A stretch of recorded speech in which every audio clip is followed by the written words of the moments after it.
Do you know many people are having trouble with setting up the drying function on their Indesit Ecotime IWDC 65125 UK dryer? Don't worry. In this video, we'll show you how you do this. Let's start.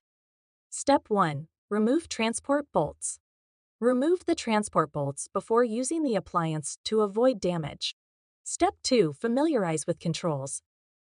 Familiarize yourself with the control panel, ON/OFFF options, start/pause, drying knob, temperature knob, and wash cycle selector knob. Step 3. Load the dryer. Load the dryer with your laundry, ensuring it's not overloaded for optimal drying. Step 4. Choose drying program. Choose the appropriate drying program based on fabric type and desired dryness level. Step 5. Adjust settings.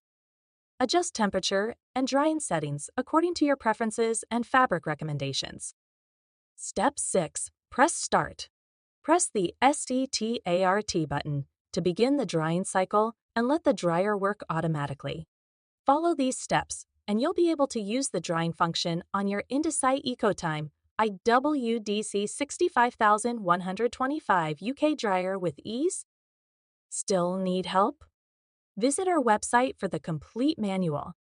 There you will also find questions and answers from other Indesit users. Did you find this video helpful? By subscribing, you help us continue to answer users' questions. So, subscribe to our channel. Thanks for watching, and see you in the next video.